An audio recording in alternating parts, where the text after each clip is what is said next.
Good afternoon. Assalamu alaikum warahmatullahi wabarakatuh. Today is Monday. আমি সোমবার। গতকালকে তোমাদেরকে বলেছিলাম যে আমি আমার আগের বাসা থেকে কয়েকটা মরিচের গাছ টবে যেগুলো ছিল সেগুলো নিয়ে এসেছি। সেই গাছগুলো আজকে তোমাদের সাথে শেয়ার করছি। অযত্নে অবহেলায় একটু নষ্ট হয়ে গিয়েছিল, মানে পানি টানি তেমন করে একটা দেয়া হয়নি। এই যে এইমাত্র আমি সবগুলো গাছের পরিচর্যা করে পানি দিয়ে এসেছি। তোমরা দেখো যত্ন পেলে আরও কত যে হতো, তাই না? আলহামদুলিল্লাহ। তোমরা দেখবে মরিচ গাছগুলো আর পানি দেওয়ার পরে একটু তাজা হয়, মানে একেবারে শুটকো হয়ে আছে, আরও শুটকো ছিল। কালকে বৃষ্টি হতে কিছুটা সতেজ হয়েছে। আর আমি এখনও পানিটা যখন ভিডিওটা করেছি তখন আমি গাছে পানি দিইনি, দ্যাটস একটু মানে শুকনো শুকনো দেখতে পাচ্ছ। তারপরে আমি যেটা করেছি তোমাদের সাথে ভিডিওটা করে আমি গাছে পানি দিয়ে নিয়েছি।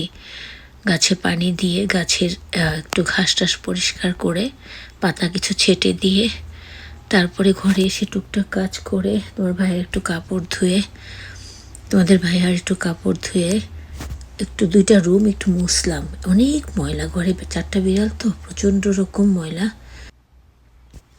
তারপরে ভেবে দেখলাম তোমাদের সাথে একটু ভিডিওটা শেয়ার করে দিই, তারপর অন্যান্য কাজগুলো শুরু করি।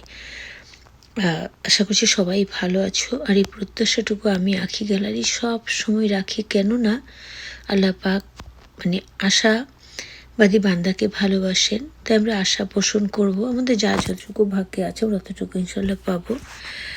আর দোয়া করবে, সবাই সবার জন্য বেশি বেশি দোয়া করবে। দোয়া করা বান্দাকে আল্লাহ পাক অনেক বেশি পছন্দ করেন। আল্লাহ পাক বলেন, আমার যেই বান্দা অন্য বান্দাদের জন্য দোয়া করেন আমি আল্লাহ তার জন্য ফেরেশতা দিয়ে দোয়া করাই। সুবহানাল্লাহ, আলহামদুলিল্লাহ, লা ইলাহা ইল্লাল্লাহ, আল্লাহু আকবার। আর যে কথাগুলো বলছিলাম, শিম গাছগুলো দেখলে না তোমরা মুগ্ধ হয়ে যাবে। মানে এত সুন্দর করে সুবহানাল্লাহ হয়েছে। ওইটুকু একটু জমিতে মনে হয় 1 হাতের মতো জায়গা আমি একটু নিজের থেকে ওদের কাছ থেকে চেয়ে নিয়েছিলাম। ওই জায়গাতে শিম গাছটুকু করেছিলাম, দড়ি কিনে টানিয়ে দিয়েছিলাম যাতে করে এগুলো বেয়ে উঠতে পারে। কালকে দেখে আমি মুগ্ধ হয়ে গেছি, কিন্তু মুগ্ধতা পর্যন্তই শেষ। কি বলবো বুঝতে পারছি না।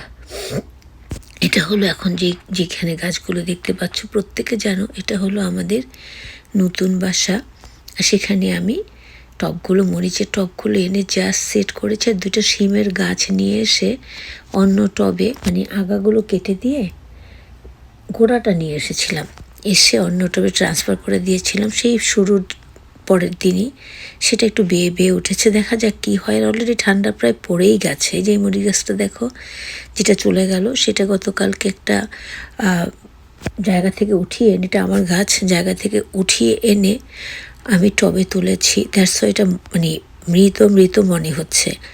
আর এই যে শিম গাছের কথা বললাম, বাসা ছাড়ার 3য় দিনে এই শিম গাছের গোড়া কেটে এনেছিলাম।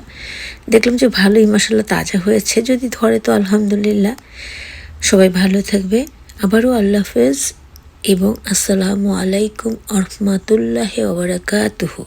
Have a great day to all guys. Allah save everyone. Amin, amin, summa amin.